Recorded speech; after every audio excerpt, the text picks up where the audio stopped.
If you want to get in on the action, we want to hear from you. Email us at faderoutemail@gmail.com with your questions, comments, picks, segment suggestions, you name it. We want to hear from you. We're on Instagram too. Slide in our DMs at Fade Route Podcast. Get at us. There is that story out there about what's going on with Aaron Rodgers. What was the story of the draft last year? The Green Bay Packers moved up to take a quarterback. What's the story of the draft this year?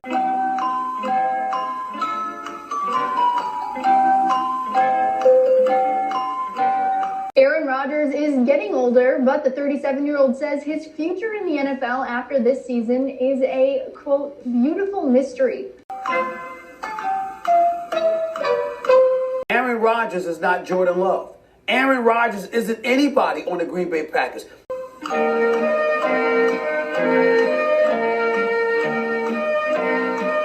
I think they're looking at him like, we know exactly who you are, and we don't care.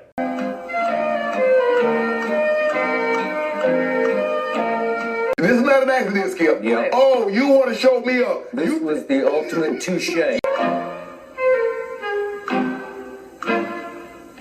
Boom. And you saved it for draft day. Welcome to the Fade Route with D and Z. Here are your hosts, D and Z.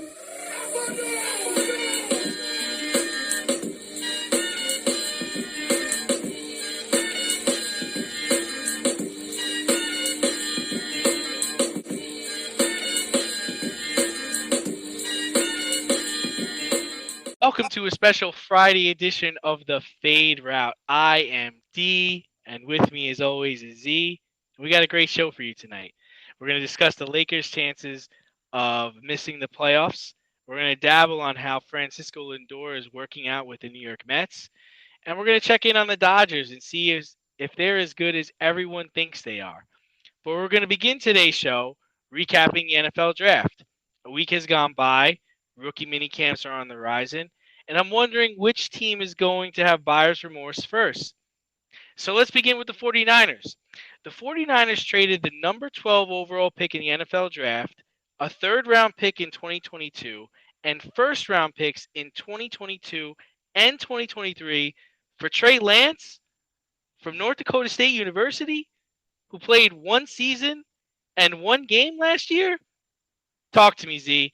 Does any of this make sense to you? Are Shanahan and Lynch brilliant, or are they entering in Les Snead and Sean McVay territory? Well, first of all, welcome back, and glad to have you back. Chi-Town Mike did a great job filling in for you. And I know this is your time of year. This is like your Christmas, so we just had to have you on for this. And then the Niners, everybody's thinking that they're going to take Mac Jones, right? The smoke screen worked to perfection. So, talking about Lynch and Shanahan, I think you could sum it up in an audio clip here. Obviously, Taylor's thinking, I don't know what the hell he's thinking. So that says it all right there. I mean, I don't see what everybody's enamored with Trey Lance. He's only thrown 318 passes, not completed 318 passes, thrown 318 passes in 3 seasons. If that is not a small sample size, I don't know what is. The Jaguars took exactly what they needed to take. The Jets were enamored with Zach Wilson, so they took the guy that they felt is going to be the quarterback for the next decade. And this is a reach. You had Mac Jones there to me, and he's still the most NFL ready quarterback. And you know what? Bill Belichick should be sending thank you notes to everybody who picked before him saying, you just got me some more Super Bowls. For Trey Lance, this has to be part of something bigger. Otherwise, it makes absolutely no sense to me. I mean, we talked about this. Initially, I thought they were trading up for Mac Jones. Only player worth trading up for. However, they take Trey Lance. I mean, rumor has it, we were talking during the day of the draft, we were texting back and forth, that the 49ers all of a sudden got flustered.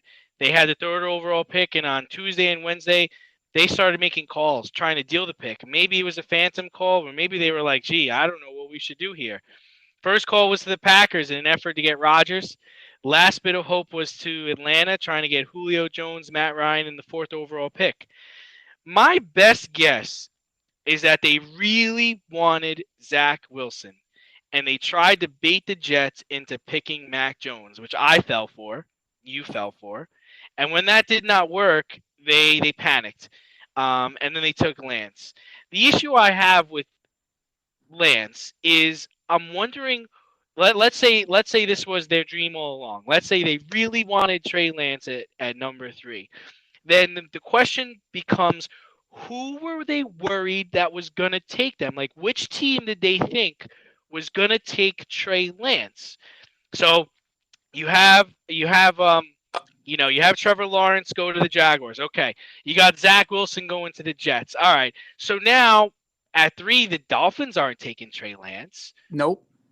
At 4, the Falcons, they proved that they're not going to take Trey Lance. Nope. The Bengals aren't taking Trey Lance. Nope. Philly, they shouldn't really be interested in Trey Lance because they got Jalen Hurts. And even if they were interested in another quarterback, there's Fields, and there's Mac Jones. Then you get to the Lions. Okay, maybe the Lions, but Lions just made this trade for Goff. They actually made a great deal. They made a great pickup, and they got the tackle, Sewell. Then you get to the Panthers. Panthers aren't taking a quarterback because they just got Sam Darnold. And you got Denver. Okay, they have Drew Lock, but they're also rumored to be in the Aaron Rodgers sweepstakes. So let's say maybe Denver takes a flyer on Jones or Fields. Okay, you still have other quarterbacks. Trey Lance is still going to be. And then at 10, Dallas is not taking a quarterback. And then at 11, the Giants aren't taking a quarterback. And there you are at 12 with the ability to still get Trey Lance, maybe even Mac Jones. I don't get it. I don't get it. I don't get it. There's only one thing I can think of, is that the Jets actually conned the Niners. And hear me out here.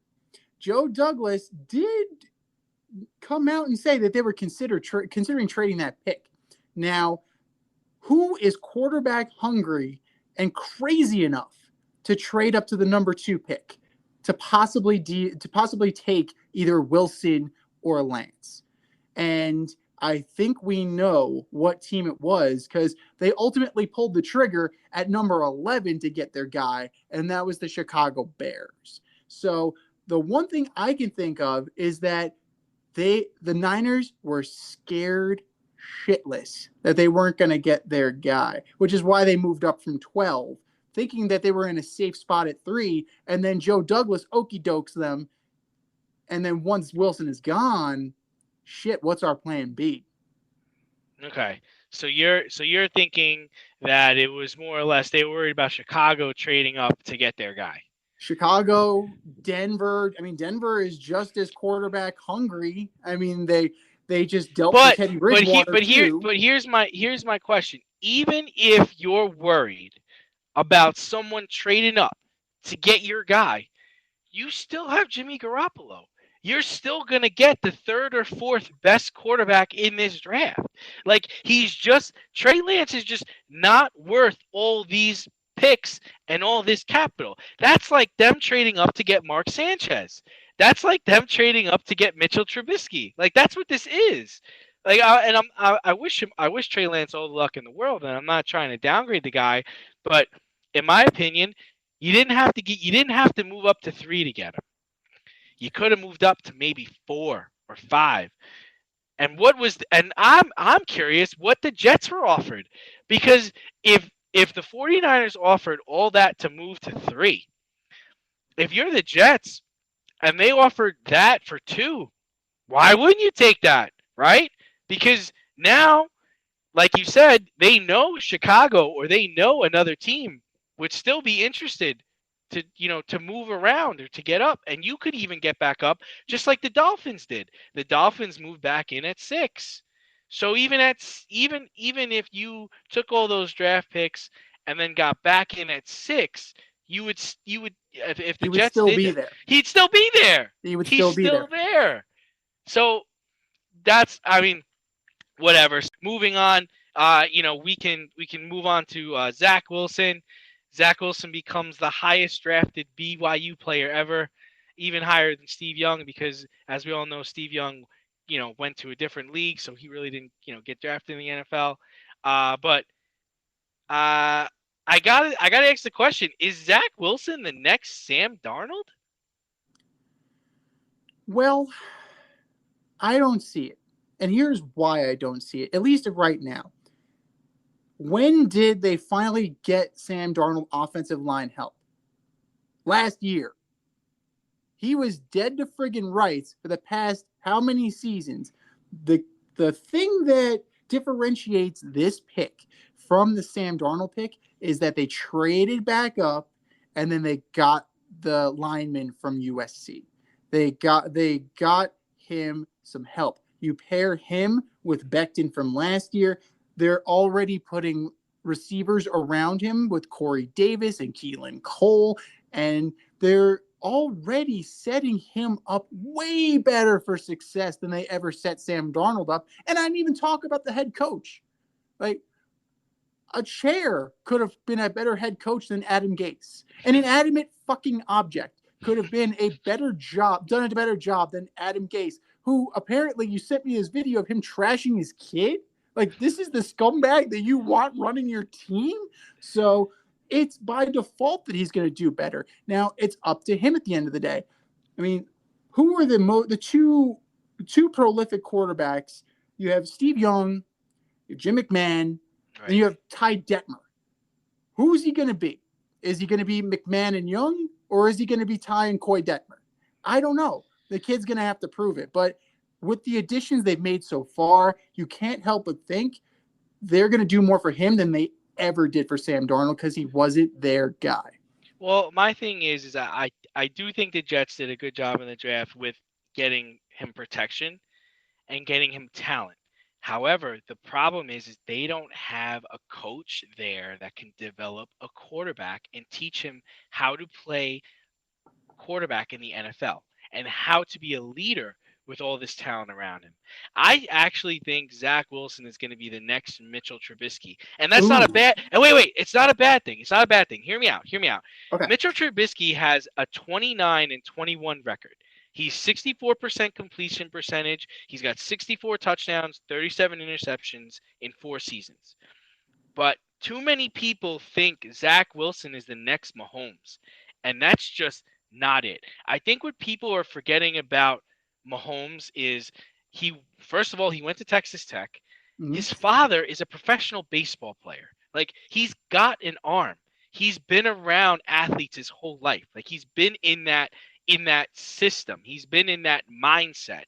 And I think people fell in love with one throw from Zach Wilson's pro day, and all of a sudden they're like, okay, this kid, we could teach him how to play quarterback in the NFL. And then he's going to be playing against the Bills defense, the Dolphins defense, the Pats defense. Like, this dude struggled against Northwestern, man.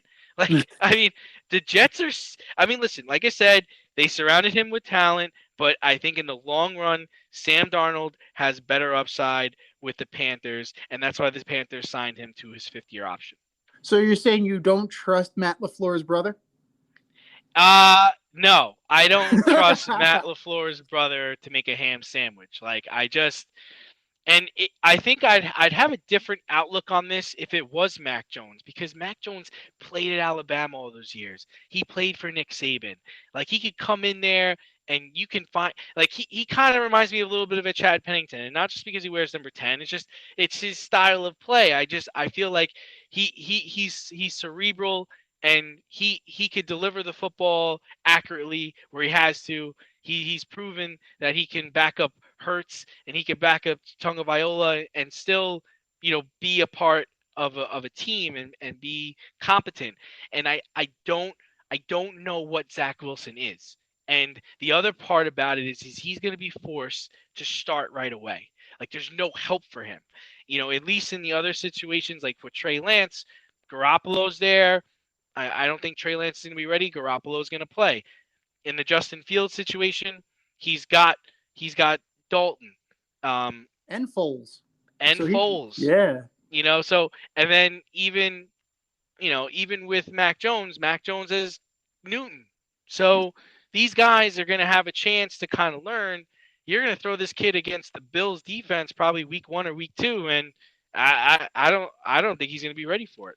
Now, he is the only quarterback signed by the Jets today. They actually released a statement and they showed some video. He's off on one field practicing by himself while the rest of the team is running drills without a quarterback because he is really the only one under contract. Now, as far as backup quarterbacks go, like if you're the Jets, I mean, now all of a sudden the Chicago Bears are quarterback rich. Are you calling them about Nick Foles? Are you trying to lure Alex Smith out of retirement? Like, what are you doing to better this kid's room?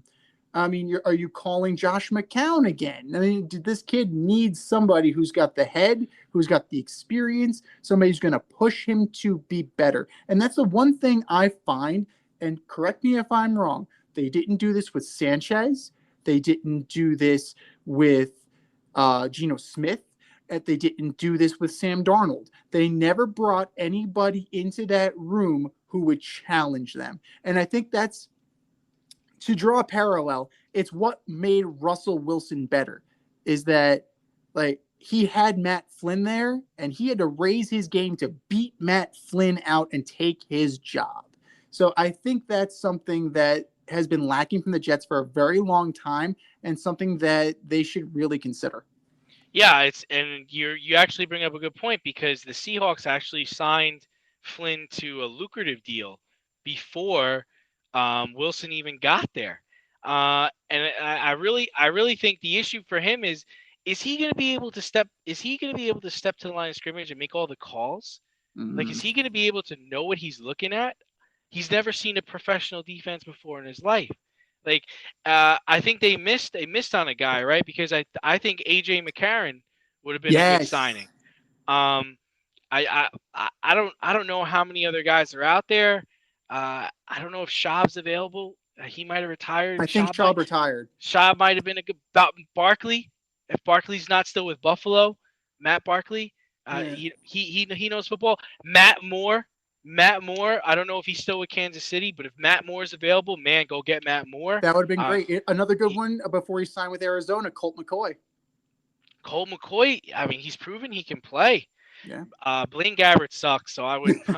Nick Mullins sucks. Brian Hoyer is awful, but those are just some of the guys. So just, moving on to the Chicago Bears.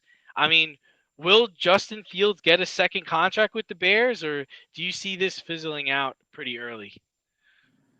Well, it depends on when and if he starts early in the season. If they decide they want to take a cautious approach to him and they don't throw him out there week 1, and we have to remember the schedule still hasn't been released yet. So that's something else that we need to kind of look at. If it's like a soft kind of deal, I mean, and he beats out Dalton and Foles, who knows? Like he might be able to kind of take the bull by the horns. But the smart approach, the smart play would to let Andy Dalton take the licks until like week 10, and then let Justin Fields take it the rest of the way.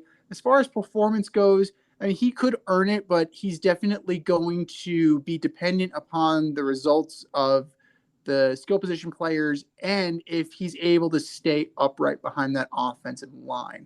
That's always been the issue with the Bears. They've always relied so heavily on defense. They've always invested so much in defense that they felt they could get by with a Rex Grossman at quarterback. So if they invest in this kid's future, and it looks like they've already started to do so, I think they'll be okay. But ultimately, not this year, but next year, he's definitely going to get more of a shot. I think history tells us it's not going to work out, right? History tells us that he's not going to get a second contract. I mean, the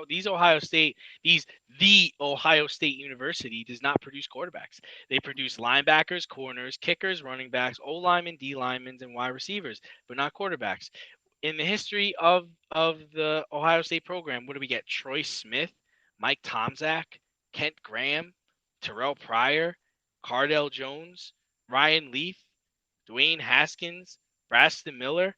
Any of those guys sound like they're franchise guys you really want to be leading your team. And I'm not saying it's not going to work out for this kid. It's just saying the odds are stacked against him. I mean, when you look at historically where good quarterbacks come from, I mean, most recently Louisville's been producing some quarterbacks. Oklahoma produces quarterbacks. Texas A&M, Clemson, Missouri, Cal.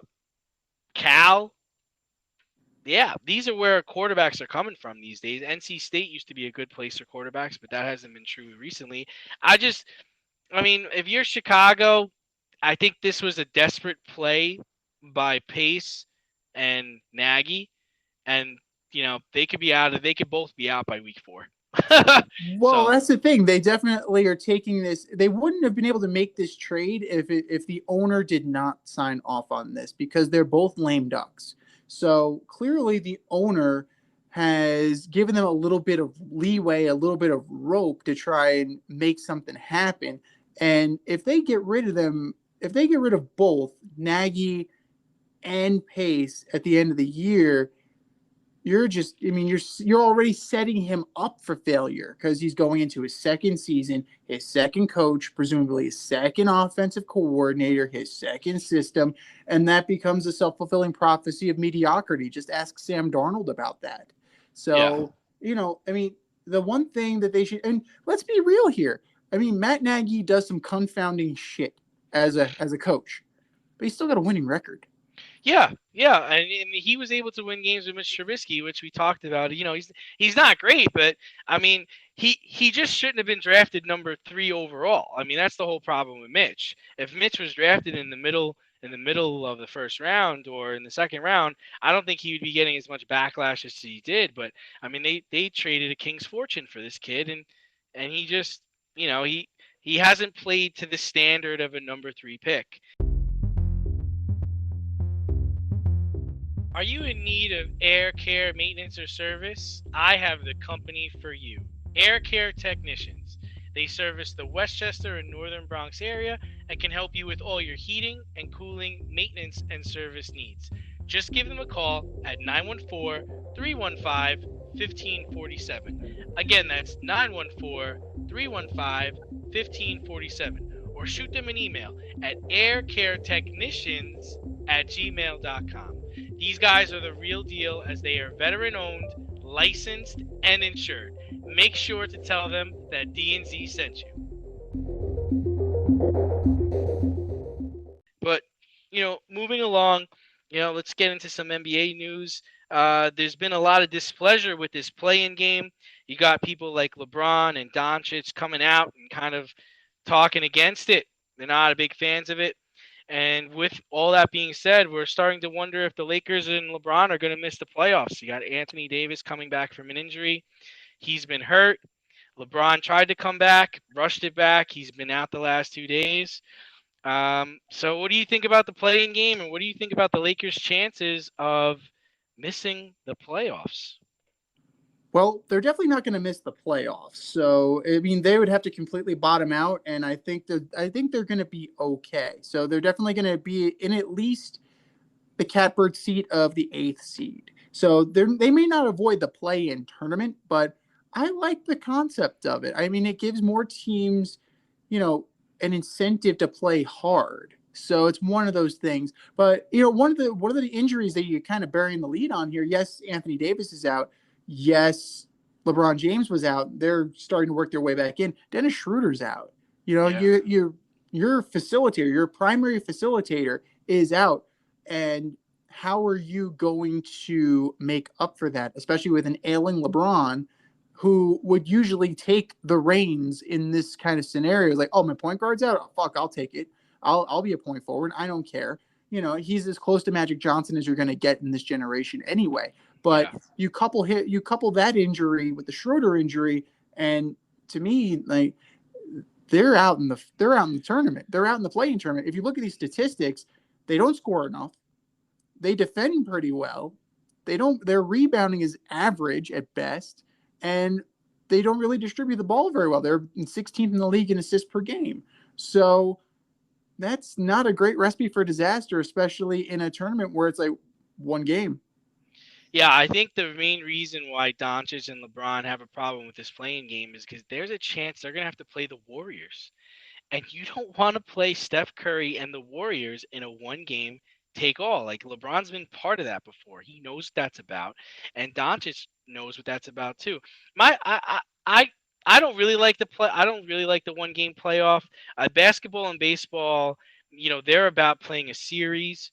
I would have been good with. I'm fine with 5-game series, even the 3-game series. You want to do something like that, but to put it all in line in one game. I mean, sometimes teams just coming in there hot. Lakers have 6 games left. They're going to have tough times. Winning at least 4 of them or 3 of them. I mean, the Clippers beat them last night. They got the Blazers tonight. No chance. The Knicks are playing really well. They're probably going to lose to the Knicks. And the Suns. The Suns are going to beat them too. Right now, the playing game is looking like I believe it's Portland and Golden State and Memphis and San Antonio. That's what it looks like right now. Yeah, I mean, Portland can definitely jump the Lakers. The Lakers can definitely slide back into this thing. And yeah, but to go back to what you were saying about LeBron and Luka Doncic not being 100, they're only complaining because they're going to be in it. Right. Like that's the thing. If they weren't in it, you wouldn't have heard a peep from them. And for teams like the Spurs or even in the Eastern Conference, the Washington Wizards, you're giving relevance to their season. So to me, I like that. Do you tweak the format, make it 2 out of 3 at the very least? Like, I think it's worth workshopping. You got to, at least see how this one goes and then kind of take it from there. But you're definitely, expanded playoffs is always kind of tricky because you run the risk of having a mediocre or sub 500 team in. But if you look at the NBA, particularly in the Eastern Conference, you've had sub 500 teams in the 6th seed at some point in the Eastern Conference. Terrible. God awful. So basketball doesn't really have a leg to stand on as far as, you're letting a subpar team in, but they've already done that. So it's one of those things. It's been there, done that, got the t-shirt. So I say we roll with it, and then if we got to workshop it, we got to workshop it. Yeah, I mean, like I said, I think the other issue is, just the Lakers haven't really been playing together either. I mean, AD tried to come back, his back got tight. LeBron tried to come, like, they haven't played enough games together, right? So if they're just gonna roll into a 1-game playoff after not playing together for months at a time, I mean, that's just a recipe for disaster. True. But there's also one thing, and LeBron is playing that game. Like he have his fucking foot amputated. LeBron James is playing that game. Now, does that say they survive and they actually get into the next round of the playoffs? Are they a 1 round and done team at that point? Are you compromised because you played for this round of playoffs? Yeah, it's possible because, what are they going to roll up against? They're probably going to roll up against the Jazz or the Suns if they wind up, playing in the play-in tournament and winning that game. And, the Jazz have been sliding lately, but the Suns are a scary team. Chris Paul is playing on like an MVP level. Booker is unstoppable. DeAndre Ayton's big dude. I don't see how they're going to get out. If they want to play in the Jazz, they might be able to eke out the wins, especially if LeBron and AD are back. But if they get a draw of the Suns, man, that could be an early exit. It definitely could be an early exit, but let's see here. If they were to bottom, I wouldn't bet against the Warriors in that scenario. And I mean, the Grizzlies, they're at 500. You would probably end up drawing the Jazz with the Suns. That's pretty accurate. And the Jazz, I don't know, I think they're vulnerable. I think they peaked a little too soon. I think they got off to such a hot start that we knew it couldn't be sustained, but they could definitely get clapped in a series. Like they're not world beaters. I like how you're using that Claypool term. They can get clapped. They go get clapped by somebody. It's a question of who.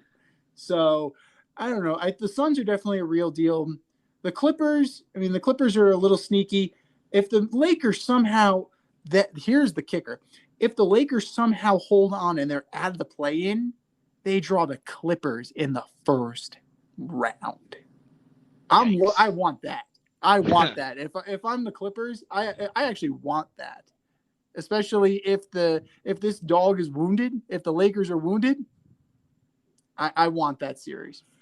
Yeah, I'm glad you actually brought up a wounded dog, because I've been itching to talk to you about your buddy Francisco Lindor. He's off to a rough start. I mean, he went hitless in I think 25 at bats, and no home runs. He's walking a lot, not striking out, but he's not doing much at the plate.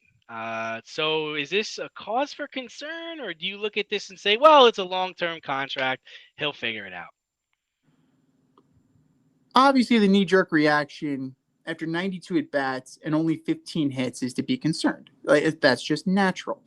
But, indirectly, his performance got Chili Davis fired and got Tom Slater fired. And now the youth hitting coach is now the hitting coach of the New York Mets, along with the minor league field coordinator, minor league director, or something like that. So, it indirectly caused a little effect with the coaching staff of the Mets.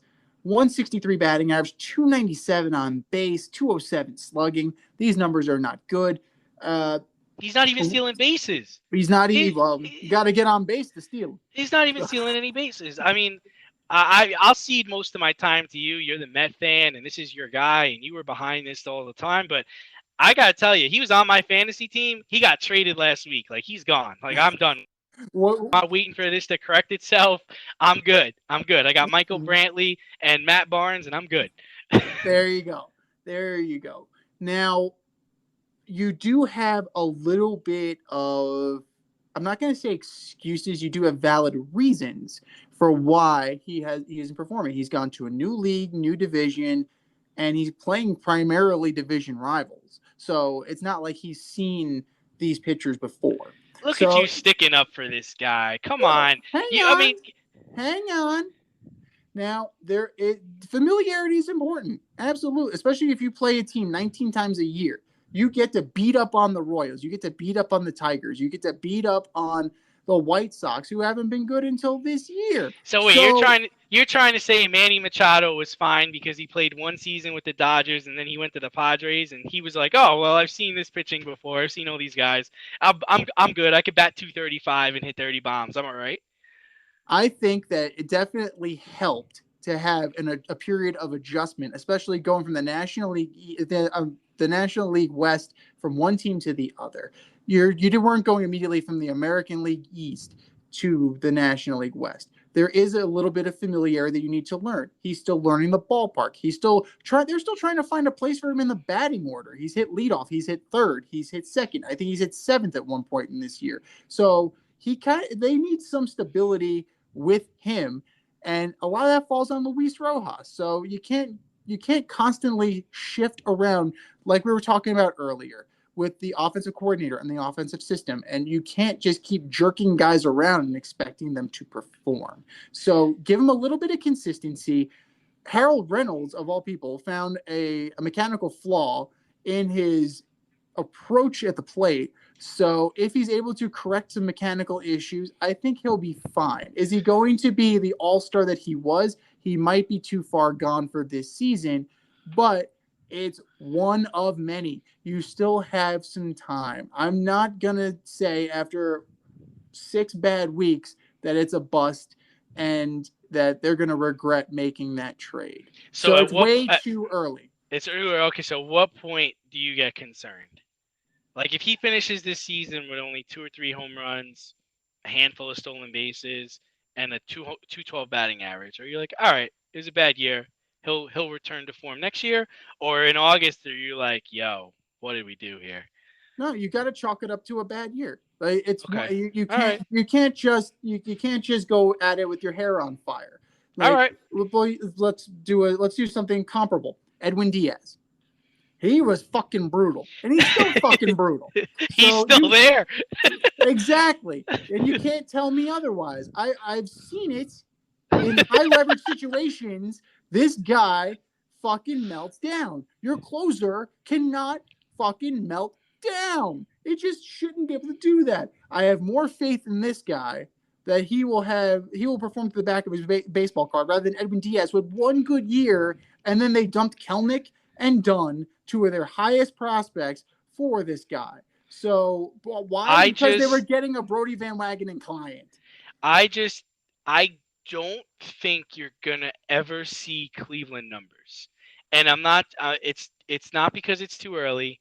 It's just because I think it's the situation. I don't think you're gonna get a guy that's gonna bat 312, 330, and hit like 20 bombs a year. I don't In think this you're gonna lineup, get that. you shouldn't have to. If you have the lineup built around them like they do now, Alonso's a good hitter. Davis is a good hitter. McNeil's a good hitter. Say what you will about Nimmo. Met fans have been trashing Nimmo for years. The dude gets on. I like him. I like Nimmo a lot too. I've been watching a lot of Met games. I like him. And what's the other guy? McNeil? Jeff McNeil. He's great. He's a scrappy player. Conforto, McCann. This is a legit lineup. Francisco Lindor had to carry that team sometimes. You don't have to do that with this lineup. If everybody's humming on all cylinders, I agree with you. You don't have to be that level of player, but you got to be better than this. Yeah. So shifting gears, talking about Lindor, a struggling player, let's go to a struggling team. Dodgers, they lose May, they lose Price, Bellinger is still out. They lost both games of a doubleheader to the Chicago Cubs, where Kershaw and Bauer both pitched, and then they wound up getting swept in the series. So are the Dodgers not as good as everyone thinks they are, or do they also have time to right this ship? Well, it gives me a little bit of pause because of the simple fact that you gutted your farm system over the past few years, dealing for your primary players.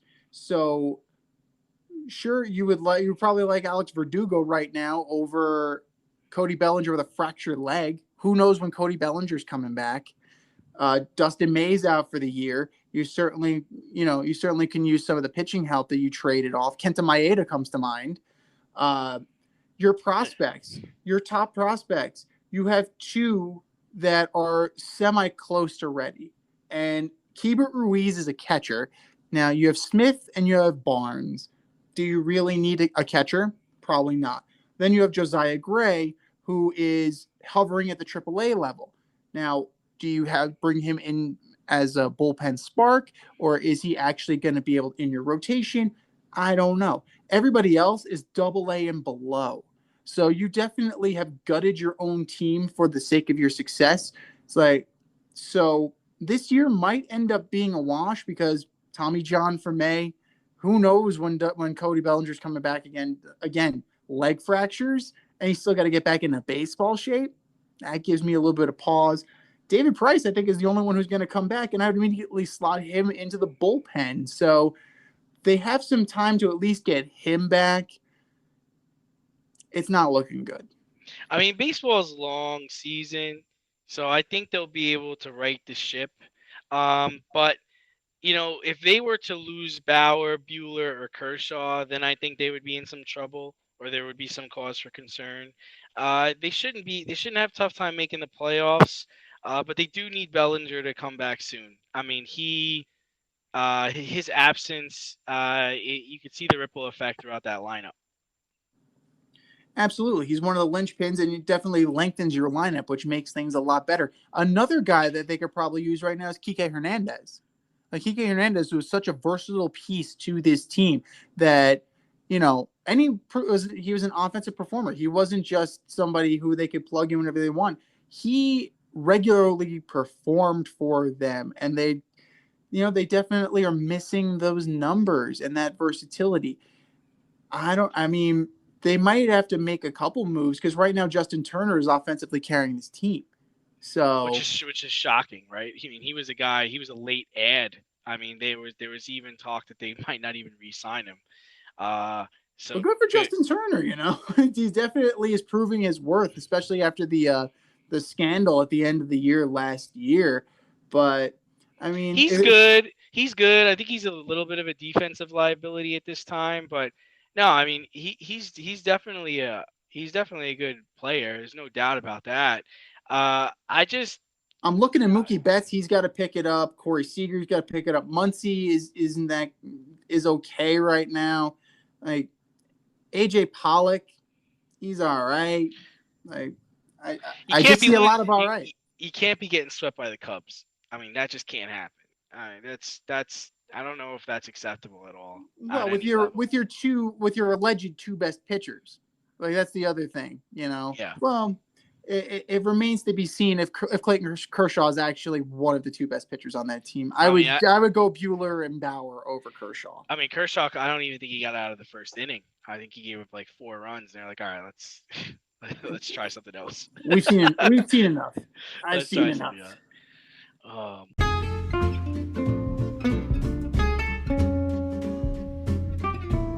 I'm getting hungry over here. Should have cooked up some dinner. And if you're looking for a new cooking show to binge, check out As You Eat It on YouTube, hosted by me, Chef Z. I invite you into my home and show you what and how I cook when I'm off the clock as a chef instructor. You're going to learn fun recipes and creative methods to empower and inspire you in the kitchen and take it to the next level. Cook how you want to cook, eat how you want to eat as you eat it. That's As You Eat It, available only on YouTube. AZ, you eat it. Check it out and let's get cooking.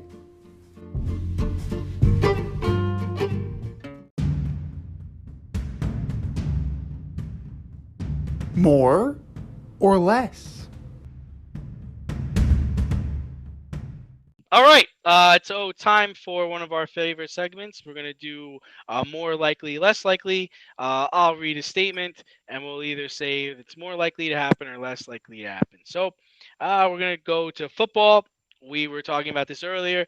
Sam Darnold finishes his career with more wins than Zach Wilson. More likely, less likely. I'm going to go more likely from the simple point that he is a little bit more seasoned. I believe in what the weapons are with Carolina. They definitely have some guys that he has chemistry with, and I think that they're going to invest in that defense, and Matt Rule has done that repeatedly through the draft.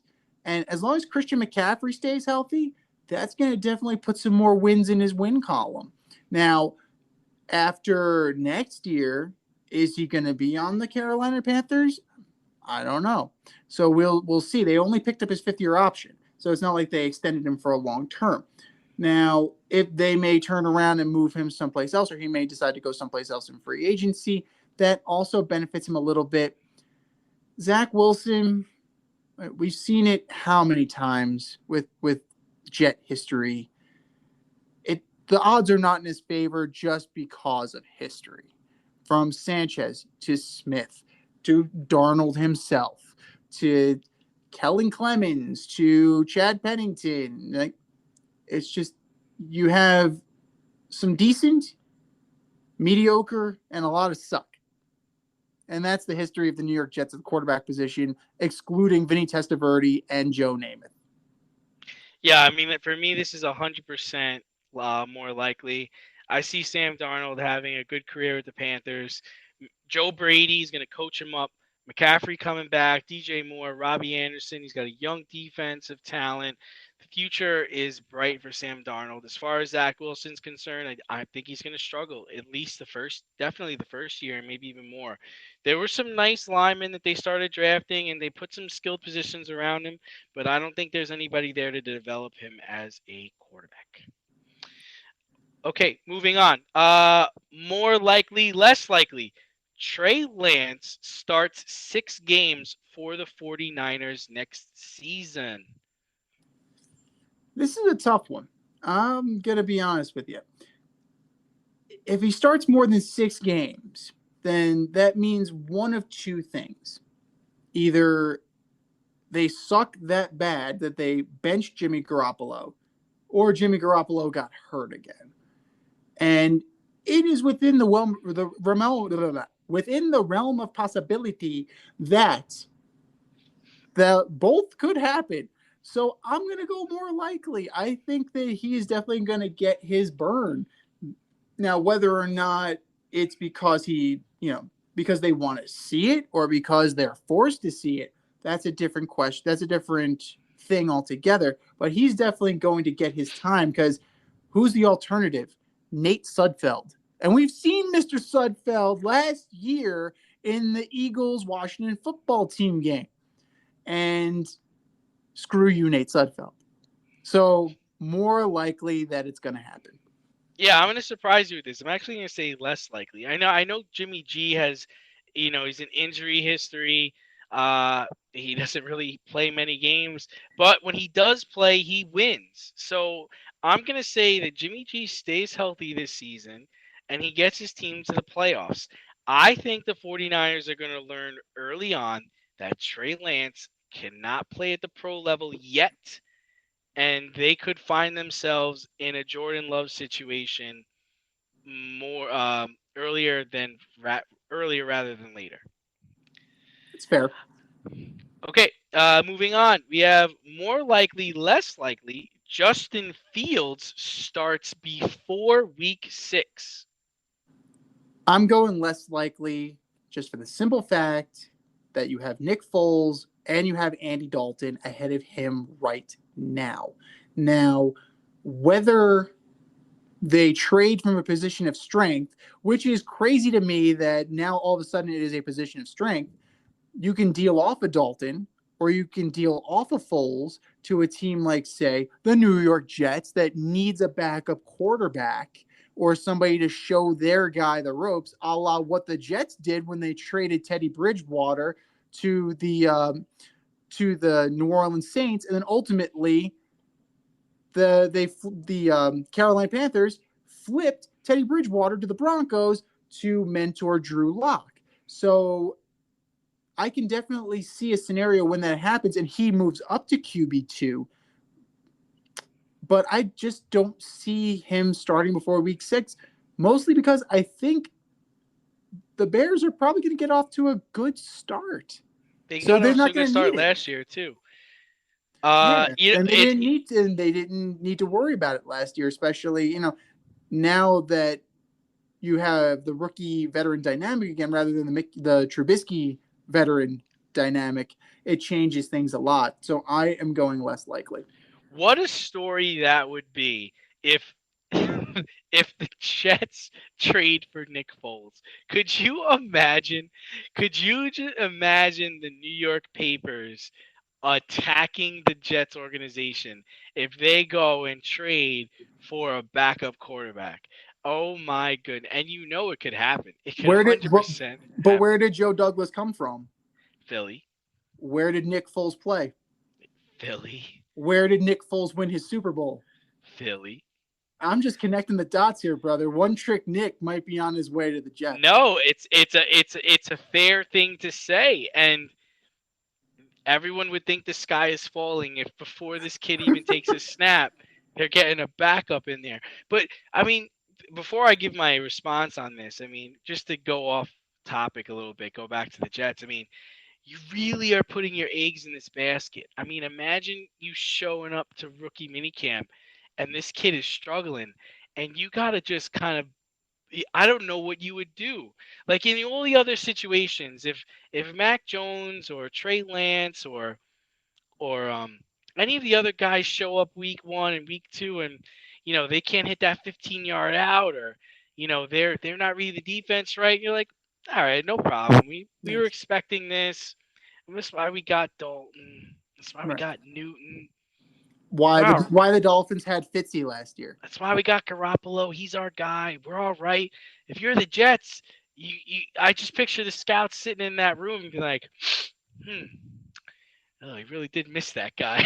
I don't know. I don't know. But okay, so to answer the question, I also think it's less likely. I think he will get a chance to start this year, but like you, I think Chicago is going to do well with Dalton. I think he's going to start, but I think it'll be after week 6. Maybe they'll get off to a hot start and they'll cool down, or Dalton will get hurt because he did have a concussion last season, and they'll have to play him a little earlier than when they want to, because Andy Dalton's always been a competent passer. He does have a big arm, and at this point in his career, he's ahead of Justin Fields. I don't see Foles staying on the roster. I'm with you. He may not go to the Jets, but he's definitely going to go somewhere. He's not going to stay. I don't think he's going to stay in Chicago. No, I agree. And you know what? People love to shit on Andy Dalton. And just because he was a Bengal, and I get it, it's fun to hate the Bengals. It's fun to shit on Andy Dalton. Dude's a 3-time Pro Bowler. He has an over 500 record in his career. He's thrown for almost 34,000 yards and 218 touchdowns. Give the man some respect. That says a lot, right? Because he played for the Bengals. So to have over 500 record when you got to play Baltimore and Pittsburgh every year, that's remarkable. And you know who didn't have a 500 record? Over 500? Eli Manning. Eli Manning finished at exactly 500. Yeah, he has 2 Super Bowl rings, but that's right. You're not over 500. That's right. All right, we're going to wrap this up with more likely, less likely. Aaron Rodgers plays for a team other than the Green Bay Packers next season. Another one that's very tough. It is very tough. Right, and this comes out really because of the whole Bill Barnwell article, kind of talking about how, there are teams making offers to the Packers for Rodgers, and his displeasure with the front office at the end of last season and in this offseason, which is why we thought it would be a good topic to bring up. Yeah, I don't before I give my answer, I definitely think that it's not right of him to call for the GM's job it's almost like a hostage negotiation, right? These are my demands. If you want me to do this, then X has to happen. Dude, you're 37 years old. You're at the tail end of your career. Brett Favre didn't even have the balls to try and pull this crap with Ted Thompson. So, I mean, I'm going to say it's actually less likely, and not because they're going to iron things out or they're going to fire Gutekunst or they're going to, have some kind of détente. Aaron Rodgers seems like the kind of guy that would take his ball and go home, a la Carson Palmer. I can definitely see that happening. Now, could a trade happen? Absolutely. We're definitely playing a little game of chicken right now. But knowing how Aaron Rodgers mentally breaks things down, it's less likely that he's going to play for anybody, because I think he's just going to dig his heels in and he's going to walk. Yeah, so I kind of disagree. I think it's going to be more likely. I mean, the rumors are he doesn't plan to play for the Packers next season. The Packers did not draft him any help again this year. They drafted Jordan Love last year. I think they should move him. I mean, especially if all the rumors are true, right? I mean, if teams are offering first and second round picks for 37, 38-year-old Aaron Rodgers, if you're the Packers, you drafted Jordan Love last year. He's supposed to be your future. So why wouldn't you trade Aaron Rodgers to get all this capital to move to the future? So for me, I think it's a no-brainer. I think it's more likely that he plays for another team next year. Well, here's the reason why you don't take this lightly and you don't just do this, because you were in the NFC title game last year. It's not like you were just the drizzling shits. You were a bad decision away from being in the Super Bowl. So that's the thing that's intriguing. That's the tantalizing part about this, is that you were able to get that far with a pissed off Aaron Rodgers. Now, a nuclear Aaron Rodgers, DEFCON 1 Aaron Rodgers, possibly takes you to the next level. I can understand the idea of using negative reinforcement to motivate this man because it's worked in the past. But I can see why they would hesitate, because they've had so much recent success. Yeah, I don't know if players look at it like that, and I don't know if you're Aaron Rodgers if you look at it like that either. It's like, yeah, you did get to the NFC Championship game, but you ultimately lost to a guy who's been on a team for 5 minutes. I mean, Brady went there, beat Rodgers, beat Breeze, won a Super Bowl. And if you're Rodgers, you got to look at yourself and be like, man, this guy left, went to a different place, different coaches, different system, was able to bring in his own talent, and he won. Why can't I do that? And why shouldn't I do that? And especially if you're really upset that they drafted your successor last year. I mean, I think this is driven by him. And it should, and you know what? It's driven by the organization too, because you had a chance even this year to go and get some guys, and you didn't. I mean, I haven't heard of any really, big signings that they had at any real position. And you just look at what they're going to have to do next year, who they're going to have to compete against, and I don't know how likely that is. You can't help but smile when you see a balloon. The simplest occasion is a party. Westchester Pop Stars, located in New Rochelle, New York, offers balloon styling and decor for all life's events: birthdays, anniversaries, weddings, showers, school and corporate events, store openings, or just because. Westchester Pop Stars takes balloons and shapes them into works of art, creating decorative installations for your special occasions. No event is too big or too small, and their custom personalization service is top notch. Westchester Pop Stars is a private studio, quickly expanding. In-person consultation is by appointment only. Send an email to westchesterpopstars@gmail.com for more information or to schedule an appointment. No need to hire an event stylist. All you need is balloons. Currently servicing Westchester, Putnam, New York City, and Connecticut. To find Westchester Pop Stars, search for them on Instagram, Facebook, or Google.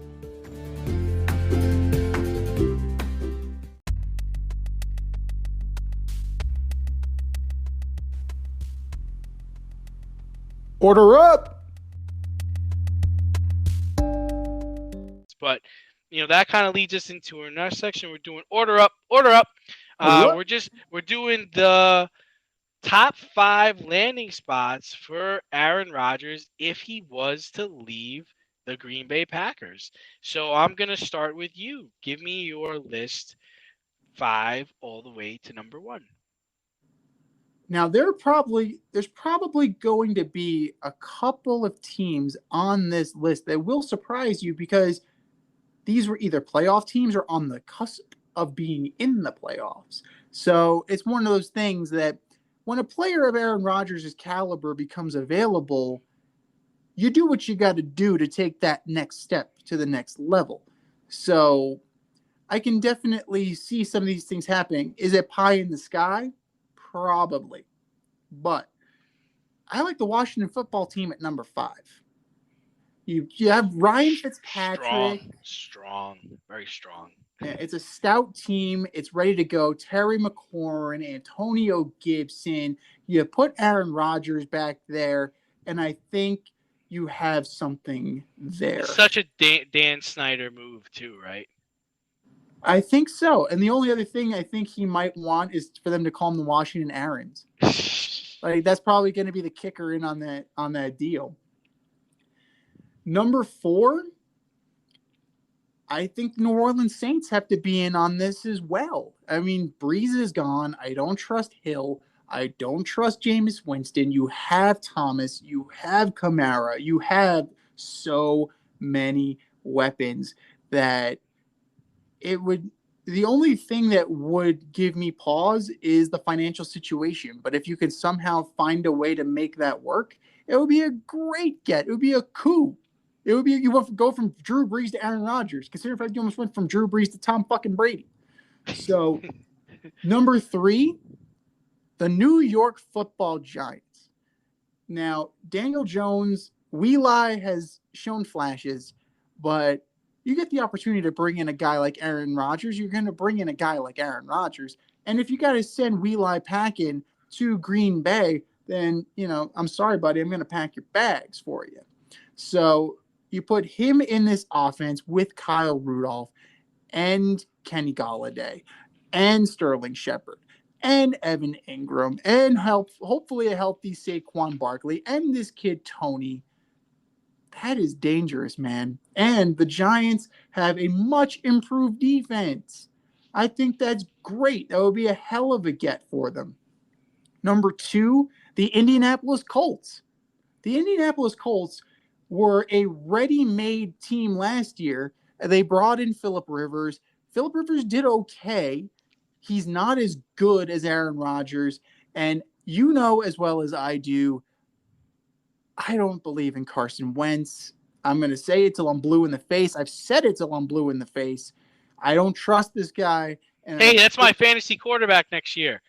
Oh, no. Well, hopefully you're going to take James Conner again, too. Arizona Cardinals this time. He's not on the Steelers. He might have a chance. So, I don't know. I think that would be a huge upgrade. And if you can even flip Wentz for Rodgers, like, why not? Let's get crazy. It's pie in the sky, right? Speaking of crazy, number 1, the Miami Dolphins.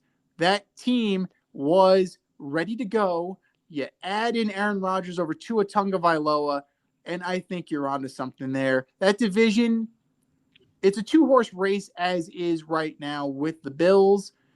You're better than the Patriots, especially if they decide not to start Mac Jones and they're going with Cam Newton.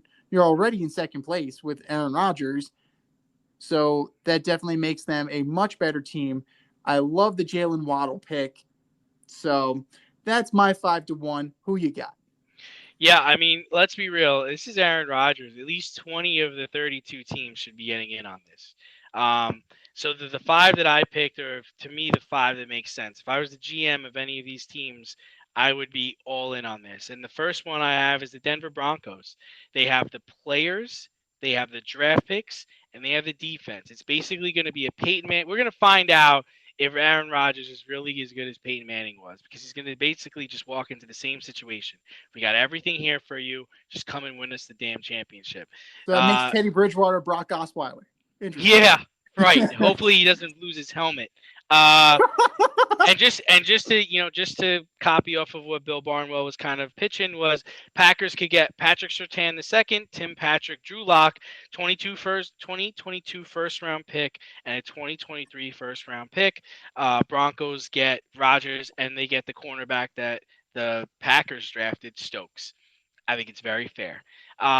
Number 4, I would be shocked if John Gruden hasn't called the Packers already, but it's the Oakland Raiders. We know John Gruden loves quarterbacks. I think Rodgers and Gruden working together with Waller, Ruggs, Jacobs, and Drake could work fantastically. Stealing from Bill Barnwell, Oakland would get Rodgers and the 2023 fourth round pick. Packers get Derek Carr, a 2022 first round pick, a 2022 second round pick, and a 2023 first round pick. And the Oakland Raiders are ready to go. They were the only team, I think, that they were one of the teams that dealt Kansas City a loss last year with Rodgers. They're definitely going to deal them another loss. Now, this one was kind of a flip-flop at number 3, just because these are 2 disgruntled quarterbacks. And I said the Seahawks. The Seahawks will literally swap Wilson and Rodgers. Wilson would have fit in well with Matt LaFleur's system. He's very capable of running that offense and would be protected because the the Green Bay Packers do have a stout offensive line. And then Rodgers goes to a place with two really good wide receivers, a decent backfield, and he's going to be with Pete Carroll, who understands the value of the quarterback position. Rodgers to Metcalf? Need I say more? Yeah. And then to steal one of yours, I have the New York Football Giants. This is gold. I mean, the Giants could give up a few picks. Give them Daniel Jones. It's fine. And they can be set at quarterback for the next 3 seasons. And they instantly become division favorites, and they get to take advantage of the best years of Saquon Barkley's career. That's the main part of this. You're going to have Saquon Barkley at the top of his game after this injury, and you're going to have a top 5 quarterback in the game. You're going to be able to win your division, get into the playoffs, and be in position to compete for a Super Bowl championship. And number one, I've been talking about it to you for the last 2 weeks. The New Orleans Saints need to get on the phone tonight, tomorrow, Sunday, Monday, Tuesday. Call the Green Bay Packers every single day and offer them everything under the sun to get Aaron Rodgers. I don't know what it would cost. I don't know how many players they want. But if the Saints get this man, they're winning the Super Bowl. The only thing holding back the Saints the last 3 years was Drew Brees. Nobody wants to admit it, but I have no problem saying it. Drew Brees is the only reason why the Saints didn't go to the Super Bowl last year. I mean, could you imagine Aaron Rodgers on the Saints? Could you imagine Aaron Rodgers with Sean Payton throwing to Thomas, handing the ball to Kamara? You know what? If the Packers want Kamara, we'll take Jones. Give the Saints Jones. You get Kamara. We'll be fine. Fine. I would love to see someone who can actually pass the ball downfield in that offense. And that's my 5 for order up. Oof. What do you think, guys? What's your top 5? What's your order up? Hit us up at faderoutemail@gmail.com. Slide in our DMs at Fade Route Podcast. Or if you're on Twitter, DM us at FadeRouteDNZ. Thanks for tuning in tonight for this special Friday edition of the Fade Route. I am D, and with me as always is Z. You can catch our podcast usually on Wednesday nights on the Anchor, Spotify, or other premium outlets where you listen to podcasts. Until next time, stay faded, everyone. See you next week.